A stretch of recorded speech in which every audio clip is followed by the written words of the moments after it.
want your soul.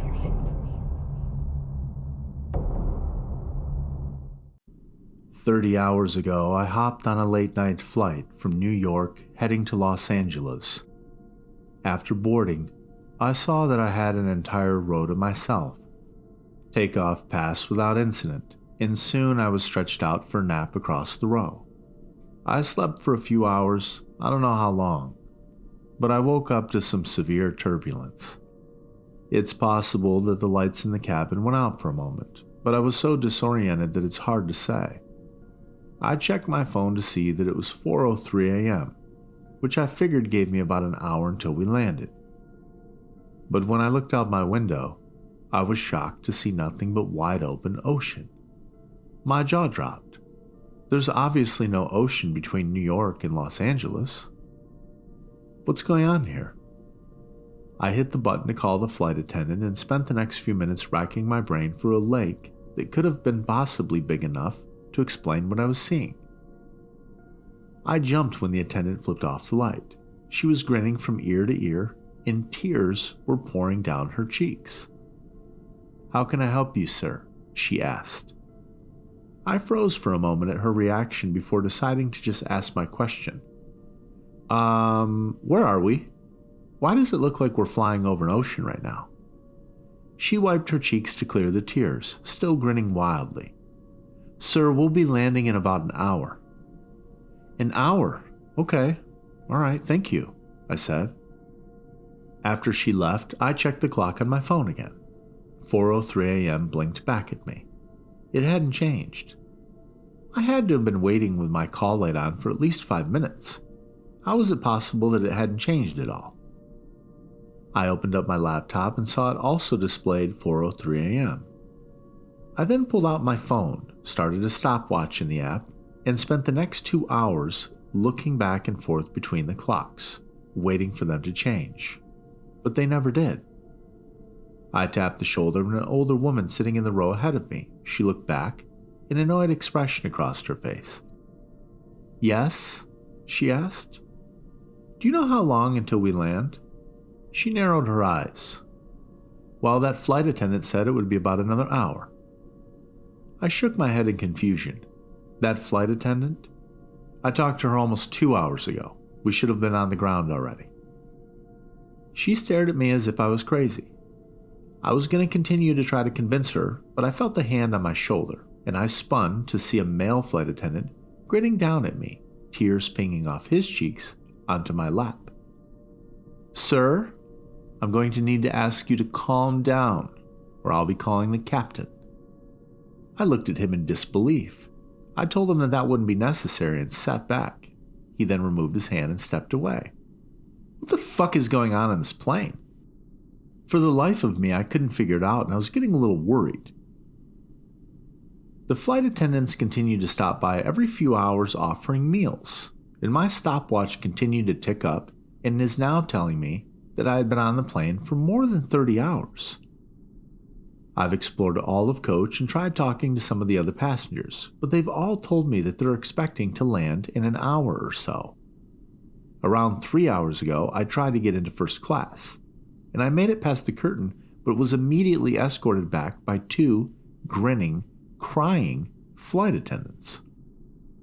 And their grip on my arms was like iron. "Sir, the seatbelt sign is on. Please remain in your seat with the buckle fastened. We'll be landing in about an hour," they said. I'd just about given up hope when a woman came down the aisle dressed in a business suit. She didn't look at me or slow down, but she dropped a piece of paper onto my tray as she made her way to the bathrooms at the back of the plane. I took a look around before unrolling it. It said, "Are you stuck too?" I pulled out a pen and wrote, "Yes, it's been 30 hours." I then folded the scrap of paper up and set it on the tray closest to the aisle. She then left the bathroom and picked it up as she passed. 20 minutes went by, and I'm not sure, but I don't think the flight attendants would like it if they knew we were talking. But it doesn't matter, I have to do something, because I was getting a real bad feeling about this whole situation on this airplane. A few hours went by after the businesswoman picked up her piece of paper with my message. and then she came back down the aisle and sat in the seat beside me. She bent over, trying to stay low and out of eyesight. "So you're stuck too?" she asked. I kept my voice low. Yeah, my name's Jack, by the way. I'd say nice to meet you, but I don't think it's nice to meet anybody in these circumstances." She nodded. "I'm Mary, and you're wrong. Getting your message was by far the best thing about the past 24 hours. I've spent the last day on this plane thinking I was alone in all this." She paused for a moment, looking up the aisle. When she spoke again, she was whispering. "Jack, do you have any theories on what the hell's going on up here?" I considered lying, but decided the truth was for the best. "I think we might be dead." Mary shook her head. "Maybe if it was just me or you. If this was some cosmic train to hell, then why would there be two of us who realize what's going on?" "I don't know, I have no idea. It's just a thought." Mary then pulled out her phone and handed it to me. It displayed the Wikipedia article for Flight MH370, the airline that disappeared in 2014. I read through the article carefully. There were dozens of theories trying to explain what happened. They ranged from hypoxia to suicide to aliens. "I don't think that tells us what's going on here, Mary," I said. "Well, not much other than this may have happened before." "Okay, well, how about you? Any theories as to why anyone else can't see what's going on?" We talked it over for a while and realized the only one thing we had in common was that we were both fast asleep at approximately 4:03 a.m. There's no way we were the only ones asleep at that time, though. Well, maybe everybody else was just napping. I don't know about you, but I was well and truly asleep. The cabin lights flicked off and a dozen red emergency lights in the floor flicked on, casting the cabin in a red glow. The intercom crackled to life, and someone said, "Passengers, please return to your seats. The seatbelt sign is fastened, and we may experience some turbulence. We'll be landing in about an hour." Should I go back to my seat? I don't know, maybe they won't notice if you're gone. But then again, maybe they already know and they're just trying to separate us. She nodded. "I think we should stay together. That's a better idea." The intercom then crackled again. "Ladies and gentlemen, I am pleased to announce the arrival of the captain. We'll all be given the opportunity to speak with him. Please remain in your seats until he calls you. If you need assistance, don't worry. All flight attendants will be happy to help you on your way." Sounds of passengers getting to their feet echoed from further up in the plane. We sat in silence, trying to get a look through the curtain separating us from first class. "The captain?" "No idea," she replied, but it didn't sound like they were talking about a pilot to me. Were they? "No, I don't think so." That's when a pungent sulfur smell hit us, so strong that I had to resist the urge to gag. It reminded me of the worst rotting eggs I'd ever smelt in my life. The old woman sitting ahead of us didn't even react. She just kept watching a movie on the back of her seat. "Don't cough," I said to Mary. We fought it for a few seconds before giving in, coughing hard and violently. And a second later, the curtain opened. Mary and I froze, staring down 4 flight attendants. They passed through the curtain and made their way down the roads towards us, grins stretched wide and tears streaming down their faces. But this time, the tears streaking their faces were dark. It's hard to say with the lighting, but it looked like it was blood red. My eyes weren't drawn to them, though. I looked over their shoulders at the figure standing near the front of the plane. It was a black silhouette standing beside the cockpit door. The silhouette was at least 8 feet tall and pointing towards us with a single finger. It had called us. "The bathrooms," I shouted. We got up and ran towards the back of the plane, and the flight attendants closed in behind us, blood dripping from their grinning cheeks onto the carpet of the floor. "The captain is here," one of the attendants said in a perfect customer service voice, and his grin widened as he moved towards us. At the end of the plane, we made it to the bathrooms, jumping into opposite sides. I slammed my door shut and locked it, pressing my feet against the folding center part of the door to keep it closed. The flight attendants then began banging on the door and pulling at the handle while I fought to keep it shut. I was absolutely terrified. I'm sorry, but you'll both need to speak with the captain now, one of the flight attendants announced. Jack, Jack, Mary screamed. Please help. A distinct snapping sound like breaking metal came from her bathroom, and she continued to scream as the sounds of a struggle migrated up towards the front of the plane, towards the black figure I'd earlier seen. I'd like to be able to say that I jumped out and fought them all, that I distracted them or did something heroic. But I didn't. I was absolutely shitting my pants. She was carried away, and a few short seconds later, her screaming was cut off. That was a few hours ago, and I'm still locked inside this bathroom. I keep trying not to think of what they've done with her. That thing at the front of the plane didn't look human to me. I hope it didn't kill her, not after she was shouting for my help like that. But I couldn't take it. I haven't heard any movement outside in a few hours now, but I'm terrified to open the door. I'm quite a ways from the seat outlet, so my phone's almost dead, and I haven't eaten in way too long. But if I go out there, will they remember? What if that thing is still waiting for people, the captain or whatever the fuck it is? I don't have much time to make a decision, but I know I need to do something. Another dozen hours or so passed by, and I finally got up the courage to open the door. The lights in the cabin were back to normal, and I couldn't smell any sulfur.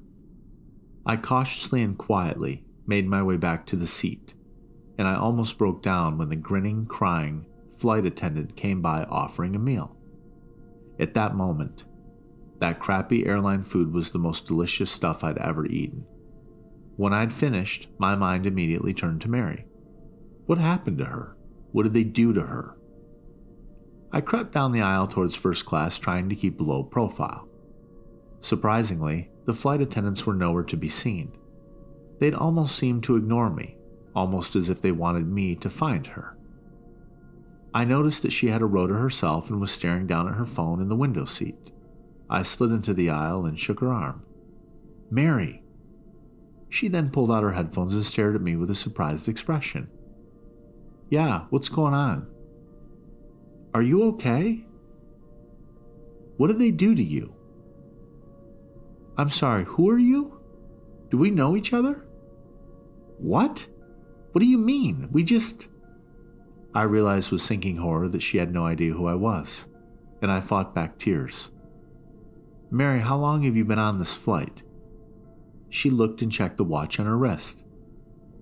Well, it's 4:03 a.m., dude, so a few hours at least. I've been on at the same time as you. She stared at me the same way you'd look at a person claiming they were an alien. Her tone was low and not very reassuring. Hey, why don't you not worry so much? Look on the bright side. We'll be landing in about an hour. I then felt an iron grip on my arm and looked up to see two flight attendants standing next to me. Sir, this area is for first-class passengers only. I'd like you to return to your seat now. We'll be landing in about an hour.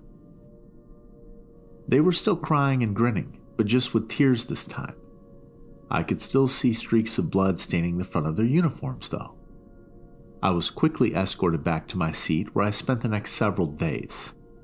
Attendants continued to stop by with food. I would use the bathroom and soon was going absolutely crazy with monotony. In retrospect, those few days weren't that bad. There's a lot of stuff on the internet after all, even with crappy plane Wi-Fi. No, it didn't get really bad until around 10 days later when the Wi-Fi failed. It was sometime a week later that I lost control and began screaming for a flight attendant. I had a breakdown. They didn't come for several minutes, but eventually one did. Just let me see the fucking captain, I asked. The flight attendant bent down low and spoke with that same customer service voice. I'm sorry, sir. The captain has made his decision regarding you quite clear. You didn't answer his call and will therefore wait. And furthermore, profanity is not allowed to be used on this flight. Well, how much longer do I have to wait? Quite a while, I'm afraid, sir. Don't worry, though, because we're going to be landing in about an hour. She straightened up and then walked away. I started making notches on various parts of the seat back to keep track of different things. One notch for each time I used the bathroom, one for each meal, one for every time I watched a given movie, that sort of thing. It was hell. It was total and complete hell. I watched every movie in the seat back a dozen times over. If I ever acted out badly enough, I would be escorted back to my seat by one or more flight attendants. Any attempt at conversation with other passengers was met with confusion by them, followed by another quick escort back to my seat. I'd guess it was on or around day 30 that, in a moment of panic and psychosis, I broke my laptop and phone screaming at the top of my lungs. No one around me reacted in any way when I totally flipped out. After 2 months, I had an atrocious stink on me. The muscles in my legs were tight and cramped constantly. I finally concluded that killing myself was the only option after my 128th rewatch of Thor Ragnarok. I got to my feet and limped towards the emergency exit.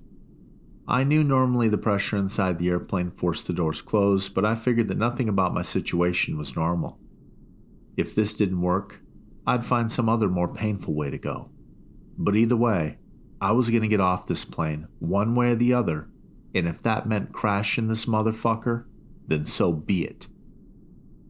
I grabbed at the handle and swung it up. To my shock, the door easily opened, though no wind of any kind whipped around the cabin. It remained the standard slightly too cold temperature that had been for the past who knew how long. The open door called to me as a black portal out of the plane. I stared at it for a long moment, almost too long, and an attendant's hand grabbed my shoulder, pulling me away. In a fit of anger and strength that surprised me, I wrenched my arm away and jumped out of the plane. The wind whipping past my face was almost magical, a new sensation after so many months of the same. The ocean below me grew closer and larger, and I realized that suddenly I didn't want to die after all. It grew larger and larger and larger until it seemed that all I could see was a darkness and waves. I impacted the surface of the water so fast and so hard that my entire body slammed and jerked around back into the flight seat. I pulled my hand back, sucking at my bruised knuckle, and punched it on the seat in front of me. "No," I whispered, and then I started screaming. A flight attendant ran down the aisle kneeling beside me. "Are you okay, sir?" I clenched my hand into fists, almost swinging at her, but then I realized she wasn't grinning, and she wasn't crying. To be honest, she looked a little scared of me. I reached my right hand down to my pocket where I could feel my now unbroken phone, and it read 4:04 a.m. "Sir, if you can calm down, we're going to be landing in about an hour," she said. My mouth tasted like ash. "Thank you. Yeah, I'm going to calm down. I'm going to relax now. That's fine, not a problem." I stared unblinking at my phone. It now displayed 4:05 a.m. Then I looked out my window and began to cry at the sight of city lights below me. We did land in about an hour. I can't even begin to explain why or how, but I'm currently sitting in an airport cafe typing this out. I'm free, I'm out. And I can tell you one thing, I will never ever get on an airplane again.